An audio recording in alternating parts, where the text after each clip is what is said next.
शांति शांति शांति।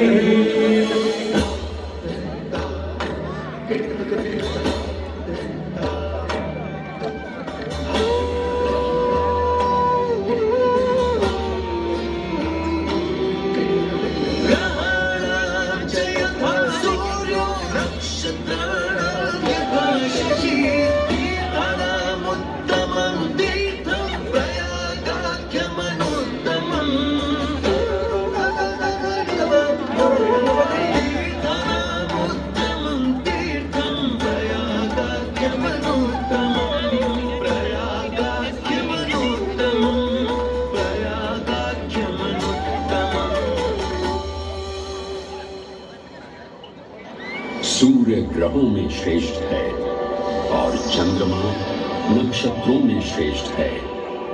उसी प्रकार प्रयाग सभी तीर्थों में सर्वश्रेष्ठ है। पद्म पुराण में वर्णित ये श्लोक जिस तरह प्रयाग की विशेषता को दर्शाता है, उसी तरह इस पावन क्षेत्र का गुणगान करने वाली अनेक पौराणिक कथाएं, किंवदंतियां एवं कहानियां आज भी जनमानस में प्रचलित हैं। ऐसी ही एक पौराणिक कथा है जो भगवान ब्रह्मा को प्रयाग से जोड़ती है। मान्यताओं के अनुसार भगवान ब्रह्मा को यज्ञ करने हेतु एक दिव्य स्थान की आवश्यकता थी, जिसके चयन को लेकर वे बड़ी ही दुविधा में थे। अपनी दुविधा के निवारण हेतु भगवान ब्रह्मा नागों के देवता महाराज शेषनाग के यहाँ पहुंचे और उनसे कहा, हे आदिशेष, मैं यज्ञ करने हेतु इस सृष्टि में एक ऐसा स्थान ढूंढ रहा हूं जो दिव्यता और पवित्रता की दृष्टि से सर्वोत्तम हो। क्या आप मुझे ऐसा कोई उपयुक्त स्थान बता सकते हैं जो सभी तीर्थों में सर्वश्रेष्ठ हो? जगत रचयिता को मेरा प्रणाम। भगवान, मैं धन्य हूं कि आपने मुझे इस योग्य समझा। क्यों ना आप स्वयं ही सभी पवित्र स्थानों का मूल्यांकन करें। ऐसा कीजिए, आप तुला के एक पलड़े पर सप्तपुरियों को रखिए और दूसरे पलड़े पर भगवान विष्णु के स्थायी निवास प्रयाग को रखिए, जिसका भार सबसे अधिक आए। मेरे विचार में वही सर्वश्रेष्ठ तीर्थ हो। इस मूल्यांकन के परिणाम स्वरूप प्रयाग का पलड़ा ही भारी रहा। इस तरह प्रयाग की प्रधानता सिद्ध हुई और तभी से इसे तीर्थों का राजा कहा जाने लगा। आज भी ऐसी मान्यता है कि भगवान ब्रह्मा ने गंगा नदी के पश्चिमी तट पर 10 अश्वमेध यज्ञ संपन्न किए थे। आज उस स्थान को हम दशाश्वमेध घाट के नाम से जानते हैं। भगवान ब्रह्मा के अलावा इंद्रदेव, वरुण देव एवं सोमदेव ने भी प्रयाग क्षेत्र में ही भगवान विष्णु की आराधना करने हेतु यज्ञ किए थे, जिससे उन्हें भी श्री हरि का आशीर्वाद प्राप्त हुआ। प्रयाग शब्द में प्र का अर्थ है प्रकृष्ट और याग का अर्थ होता है यज्ञ। इसीलिए इन दो शब्दों से बना प्रयाग सबसे पवित्र स्थान माना जाता है। प्रयाग ही संसार में एकमात्र ऐसा पावन क्षेत्र है जहां 3 पवित्र नदियों का संगम होता है। इस संगम का भी एक अनूठा महत्व है।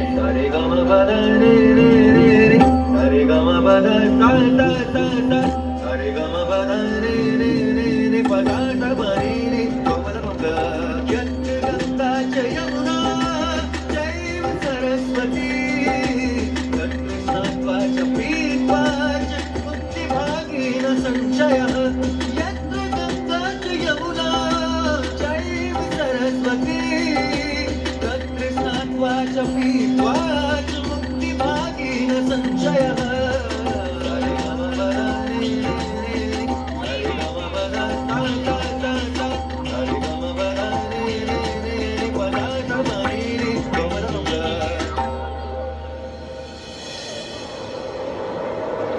प्रयाग में गंगा, यमुना और सरस्वती जैसी 3 सबसे पवित्र और पूजनीय नदियों का दिव्य संगम होता है। इन नदियों के संगम में स्नान करने एवं संगम का जल ग्रहण करने से मनुष्य मुक्ति का अधिकारी बन जाता है और इसमें किंचित भी संदेह नहीं है। ब्रह्म पुराण में ब्रह्मा जी भी कहते हैं कि प्रयाग में सरस्वती जी अदृश्य रूप में आकर गंगा जी से मिलती हैं। इसलिए इस क्षेत्र को सरस्वती तीर्थ संगम भी कहा गया है। सरस्वती नदी के अदृश्य रूप से मिलने के पीछे भी एक पौराणिक कथा सुनने को मिलती है। ऐसा माना जाता है कि बद्रीनाथ क्षेत्र की गुफाओं में जब वेद व्यास जी भगवान गणेश को महाभारत की कथा सुना रहे थे, तब उस क्षण सरस्वती जी हिम शिखरों से टकराते हुए अपना मार्ग बनाती हुई बड़ी ही तीव्र गति से बह रही थी। सरस्वती नदी के इस तेज बहाव से उत्पन्न होने वाली तेज ध्वनि वेद व्यास जी का ध्यान भंग कर रही थी।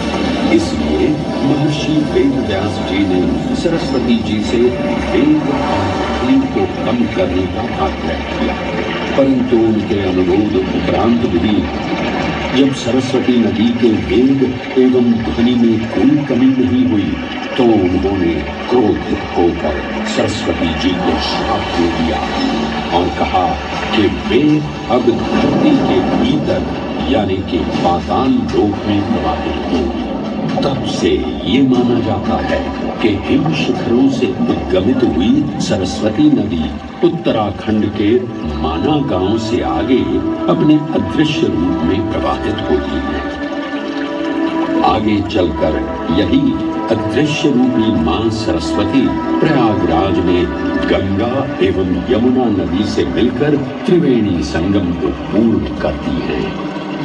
ये प्रयाग नगरी पवित्रता का उद्गम है, जिसके अंश हमें वेदों एवं पुराणों में भी मिलते हैं, जिनमें वर्णित है सुरों असुरों द्वारा हुआ समुद्र मंथन। अमृत प्राप्ति के लिए सुरों और असुरों ने एकजुट होकर क्षीर सागर का मंथन किया, जिसके संदर्भ में पुराणों में विभिन्न कथाएं देखने को मिलती हैं। उन्हीं कथाओं में एक कथा महर्षि दुर्वासा और इंद्रदेव से संबंधित है।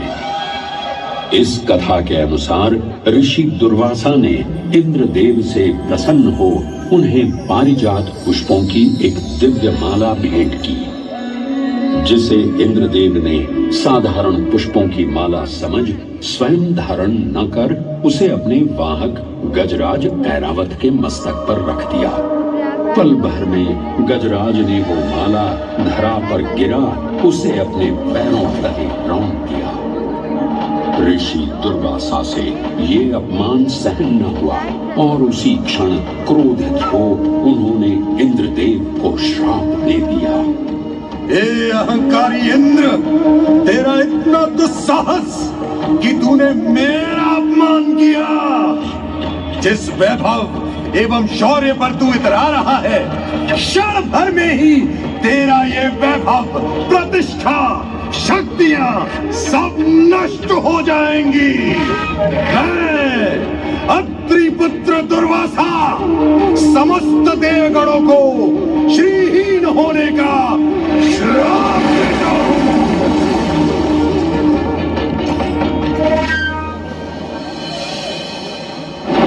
इस श्राप के परिणाम स्वरूप स्वर्गलोक से लेकर वैकुंठ धाम तक का सारा वैभव चला गया। जहां स्वर्गलोक में सभी देवता अपना वैभव एवं शक्तियां खो चुके थे, वहीं वैकुंठ धाम में मां लक्ष्मी भी क्षीर सागर की गहराइयों में चली गई। उनके जाते ही सृष्टि का संतुलन बिगड़ने लगा एवं असुर राजा बलि ने तीनों लोक अपने अधीन कर लिए।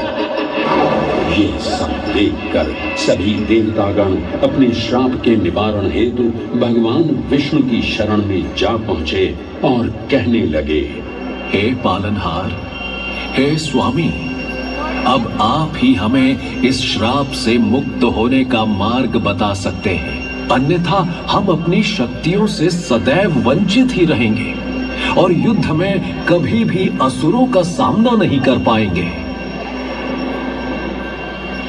हे देवराज, ऋषि दुर्वासा के श्राप से सभी देवतागण जीवन मृत्यु के काल चक्र में बंध चुके हैं। इस काल चक्र एवं श्राप से मुक्त होने के लिए अब केवल एक ही मार्ग शेष है और वो है समुद्र मंथन। इस समुद्र मंथन से निकलने वाले रत्न ही आपके खोए हुए यश, वैभव और कीर्ति को पुनः स्थापित करेंगे। परंतु आपको इस मंथन के लिए असुरों के बल की भी आवश्यकता होगी, क्योंकि उनके बिना यह समुद्र मंथन संभव नहीं है। जैसी आपकी आज्ञा प्रभु। हम असुरों के साथ समुद्र मंथन करने के लिए तैयार हैं। देवताओं और असुरों ने एकमत होकर क्षीर सागर का मंथन करना स्वीकार किया। जहां मंदार पर्वत मथनी के रूप में आए तो वहीं वासुकी नाग को नेति की भूमिका मिली। भगवान विष्णु ने स्वयं कुर्म अवतार धारण कर मंदार पर्वत को उसका आधार प्रदान किया। क्षीर सागर को मथना शुरू किया गया और 14 रत्नों में सबसे पहले हलाहल विष उत्पन्न हुआ। उस विष के प्रभाव को कोई भी देवता या असुर सहन करने में समर्थ नहीं थे। इस कालकूट विष से सृष्टि का विनाश हो सकता था। इसीलिए इस आपदा से बचाने स्वयं देवों के देव महादेव प्रकट हुए और उन्होंने इस विष का पान किया। ये सब देख मां पार्वती ने विष को भगवान शिव के कंठ तक ही रोक दिया। इस कालकूट विष के प्रभाव से महादेव का कंठ नीला पड़ गया और तभी से उन्हें नीलकंठ के नाम से भी जाना जाने लगा।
हलाहल के पश्चात समुद्र की गहराइयों से मां लक्ष्मी का आगमन हुआ, जिन्हें भगवान विष्णु ने वर्ण करके अपनी अर्धांगिनी बना लिया। इसके पश्चात समुद्र मंथन से एक एक कर कामधेनु गाय, पारिजात वृक्ष, चंद्र, कल्प वृक्ष, अपार सुंदर अप्सराएं, गंधर्व, शंख, उच्चैःश्रवा, वारुणी एवं कौस्तुभ मणि जैसे अनेक रत्न उत्पन्न हुए। लेकिन सभी को जिस रत्न की सबसे अधिक प्रतीक्षा थी, उस रत्न का निकलना अभी बाकी था। अंततः आयुर्वेद के देव धन्वंतरी अपने हाथ में अमृत कुंभ लिए प्रकट हुए। अमृत कुंभ पाने की लालसा में सुरों और असुरों के मध्य एक घमासान युद्ध आरंभ हो गया। इसी युद्ध के दौरान स्वर भानु नाम का एक असुर अमृत कुंभ को अपने अधीन कर पाताल लोक की ओर चल दिया। तब अमृत कलश को वापस पाने हेतु देवतागण अपने आराध्य भगवान विष्णु का स्मरण करने लगे। तदोपरांत भगवान विष्णु एक सुंदर अप्सरा मोहिनी का रूप धारण कर पाताल लोक पहुंचे, जिसे देख सभी असुर सम्मोहित होने लगे।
ये सुंदर अप्सरा कौन है? ये कहां से आई है? इसने तो मेरा मन ही मोह लिया। इसे तो मैं ही लेकर रहूंगा। इस सुंदर अप्सरा ने तो हम सबको सम्मोहित कर लिया है। हे सुंदरी, तुम कौन हो और यहाँ क्यों आई हो? हे असुरराज, मैं मोहिनी हूँ और आप ये समझ लीजिए कि मैं आप ही की सहायता हेतु यहाँ पर आई हूँ। हमारी सहायता हेतु? परंतु वो कैसे सुंदरी? मैं आपको ये ज्ञात कराने आई हूँ कि अमृत की असली शक्ति और गुण तो कलश के तल में विद्यमान है, जबकि ऊपर तो केवल जल मात्र है, जिसके ग्रहण करने से ज्यादा कोई लाभ न होगा। आप सभी इस अमृत को देवताओं के साथ बांट लीजिए। आखिर आप सभी ऋषि कश्यप के ही तो पुत्र हैं। देवताओं के साथ अमृत बांटने से एक तो आपका वैभव बढ़ेगा और दूसरा जो अमृत का फलदायक भाग है उसे आप ही ग्रहण कर सकेंगे। हे मनमोहिनी, तुम सत्य ही कह रही हो, परंतु अगर हमने ये अमृत कलश देवताओं को दे दिया तो क्या पता वे सारा अमृत स्वयं ही ग्रहण कर लें और हम सभी असुर इससे वंचित ही रह जाएं। आप निश्चिंत रहिए, ऐसा कदापि नहीं होगा।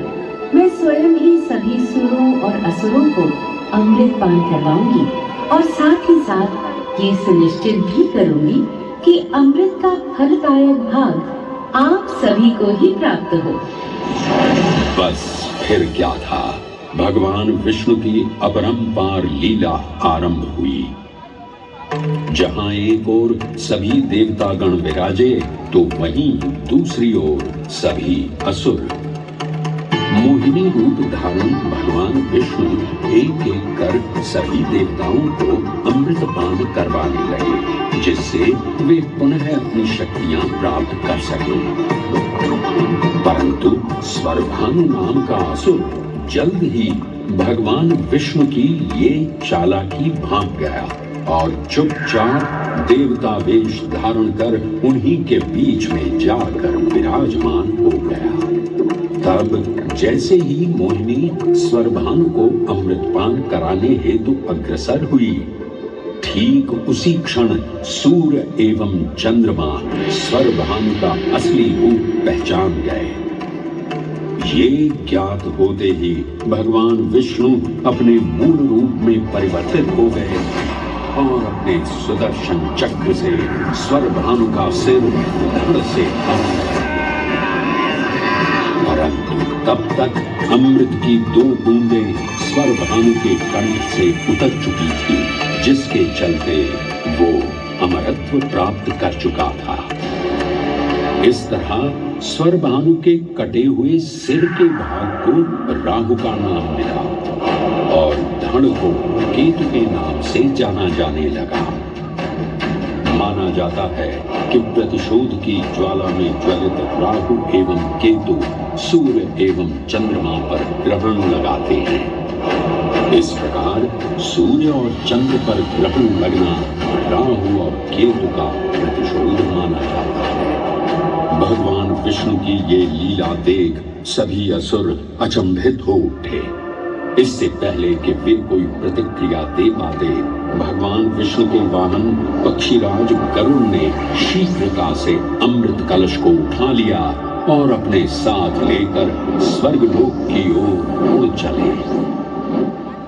कहते हैं पक्षीराज की इस यात्रा के दौरान पृथ्वी पर 4 जगह अमृत की कुछ बूंदें छलक कर गिर पड़ी थी और इन बूंदों से उन नगरों की नदियों के पानी में अमृत जैसे गुण आ गए थे।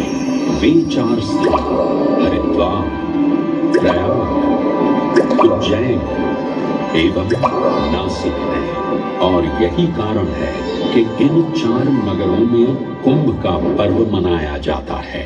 ऐसी भी मान्यता है कि एक दिव्य दिवस एक सांसारिक वर्ष के बराबर होता है और पक्षीराज गरुड़ की यात्रा में 12 दिन लगे थे। इसीलिए हर 12वें वर्ष में कुंभ पर्व मनाया जाता है।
संरेखण से सुनिश्चित होता ये कुंभ महापर्व प्रयाग की भूमि पर उसी नक्षत्र में आयोजित होता है जिस नक्षत्र में यहाँ अमृत की बूंदें गिरी थी।